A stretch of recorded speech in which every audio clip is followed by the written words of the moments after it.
Then we have Surah Al-Sharh, also known as Alam Nashrah. I need to make mention of this because in it is a lot of comfort for myself and yourselves. We have a problem in life. When we have a problem, Allah says, don't worry. With that difficulty, there is ease. You will never know what ease is all about unless you've been through difficulty. Those who have a beautiful life, sometimes they are still worried and depressed because they don't know what it is like to have suffered a little bit. So Allah's blessing, He makes us suffer slightly so that when there's a little bit of ease, mashallah. You know, a man who's always driven a Rolls Royce will never know what it's like to ride a bicycle to work. Two ways of making them ride. One is, the doctor tells you you're about to die. Allahu Akbar. And you need to ride to work. Immediately everything is given up. Why? Because we're worried about dear life. That's why. If you see people, subhanallah, I've seen a man who had a carrot. And he was pretending like he's smoking this carrot and nibbling on it. And I told him, I said, my brother, what made you nibble on this carrot? He says, my doctor told me I can't smoke and a good replacement is a carrot. I said, Allahu Akbar. You're stuffing your mouth with a carrot because of a doctor, but when Allah told you smoking is bad, then you didn't want to listen. Your own maker said it.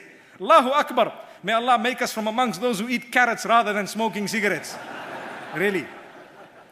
So my brothers and sisters, it's a reality. Whenever there is a person who has tasted goodness alone and they don't know what difficulty is about, there comes a time when they do not appreciate what they have. So like I was saying, two ways. One is Allah snatches it away from you. So you now have nothing.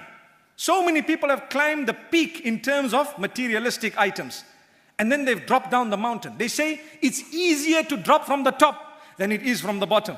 Allahu Akbar. When you're right at the top, a small movement and you roll down. You're with the avalanche one time. And when you're at the bottom, they can kick you. If you drop, you stand up again and you're walking. Same level, mashallah. It's all about altitude. May Allah protect us. Another thing is when you drop from the top, greater likelihood of breaking more bones. When you drop from the bottom, I might have just hurt my head slightly, just say ouch and carry on. May Allah subhanahu wa ta'ala protect us and grant us humbleness. So remember, sometimes Allah wants you to go down so that you appreciate the bicycle after you had nothing. Yet 10 years ago you had the Rolls Royce. May Allah bless us. So Allah says, and I'm sure we know the verses, verse number 5 and 6.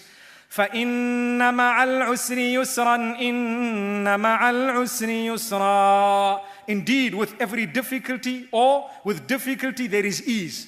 And indeed, with the difficulty there is ease. Some of the scholars of linguistics, they have analyzed the statement and they say al-usr is referring to the same difficulty. And yusr, because it is common, is referring to a different point of ease. So this verse would mean that with difficulty there is ease, and with the same difficulty there is another point of ease as well. Which means with every difficulty there are 2 points of ease. That's the mercy of Allah. May Allah subhanahu wa ta'ala alleviate the suffering that we are all going through in our own little ways. Remember, it's a gift of Allah to keep you in check sometimes, to keep you calling out to Him. May Allah open our doors.